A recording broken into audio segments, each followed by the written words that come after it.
ఉచిత బస్సు కేవలం 6,000 బస్సులకే మాత్రమే పరిమితం చేశారు. పల్లె వెలుగు ఆర్డినరీ బస్సుల్లో మాత్రమే మహిళలకు ఉచిత ప్రయాణ సదుపాయం ఉంటుందని షరతులు విధించారు. ఈ బస్సులు ప్రయాణ దూరం కేవలం 40 మీటర్లే. ఒక్క జిల్లా కూడా దాటని బస్సుల్లో పుణ్యక్షేత్రాలకు మహిళలు ఎలా వెళ్ళగలరని ప్రశ్నించారు తిరుపతి మేయర్ శిరీష. ఎక్కడికైనా పుణ్యక్షేత్రాలకు వెళ్ళొచ్చు అనేది హామీలు ఇవ్వడం మనం అందరం చూసాం. కానీ ఎన్నికల ముందు హామీలు ఇచ్చుతున్నప్పుడు ఆంక్షలు అయితే గుర్తుకు రావు. ఎందుకంటే ఎన్నికల్లో హామీలు ఇచ్చేది ఓట్ల కోసమే.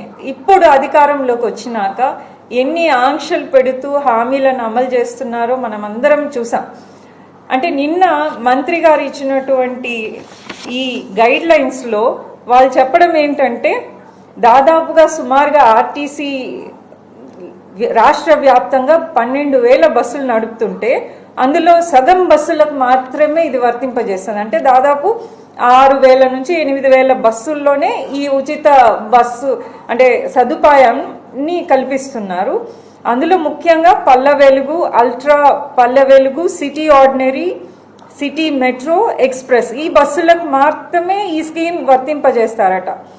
మీరు గమనించాల్సింది ఏంటంటే ఈ బస్సులు దాదాపుగా వాళ్ళ రూట్ మ్యాప్లో కనీసం అంటే 40 to 50 కిలోమీటర్స్ ఈ బస్సులు దాటవు. అంటే మ్యాక్సిమం ఇంకా ఎక్స్ప్రెస్ సర్వీసులు కూడా 150 కిలోమీటర్స్ మించి వెళ్ళవు. దీన్ని బట్టి ఏంటంటే ఈ బస్సులు జిల్లాను కూడా దాటవు. సో ఇప్పుడు ఒక మహిళ పుణ్యక్షేత్రం వెళ్ళాలంటే కనీసం ఒక జిల్లా దాటని బస్సులో కూర్చొని ఆవిడ ఎంత దూరం ప్రయాణం చేయగలుగుతుంది? ఇది అంటే అరాకొరగా హామీలను అమలు చేయడము, తర్వాత మహిళల్ని మోసం చేయడం. ఈ ఉచిత బస్సే కాదు, ఇంకా అనేక హామీలు మనం చూసాము. 3 సిలిండర్లు ఉచితంగా ఇస్తామని చెప్పారు. ఇప్పటికీ 1 సిలిండర్ రాని కుటుంబాలు చాలా ఉన్నాయి. వచ్చినా కూడా కొంతమందికి 1 లేదా 2. సో ఇట్లాగా తల్లికి వందనం కూడా దాదాపుగా లాస్ట్ ఇయర్ ఎగరగొట్టేశారు. లాస్ట్ ఇయర్ ఇవ్వకపోవడం వల్ల ఒక్కొక్క స్టూడెంట్ 30,000 నష్టపోయారు లాస్ట్ ఇయర్ ఈ ఇయర్తో కలిపితే.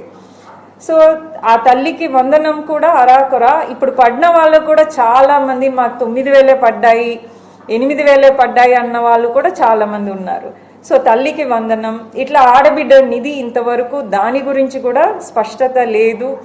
తర్వాత మన జగనన్న ప్రభుత్వంలో మహిళలకు ఎన్నో పథకాలు, వైఎస్ఆర్ చేయూత అయితేనేమి, డ్వాక్రా మహిళలకు రుణమాఫీ, వడ్డీ లేని రుణాలు, అట్లాగే కాపు నేస్తం, ఇట్లా అనేక పథకాలను మనం అమలు చేయడం చూసాం. కానీ ఇప్పుడు ఆ పథకాలన్నీ కూడా తుంగలోకి తొక్కి వాళ్ళు ఇస్తామన్న హామీలను కూడా అరాకొరగా చేస్తూ మహిళలకు అన్యాయం చేశారు, మోసం చేశారనేది మనకు స్పష్టంగా అర్థమవుతోంది.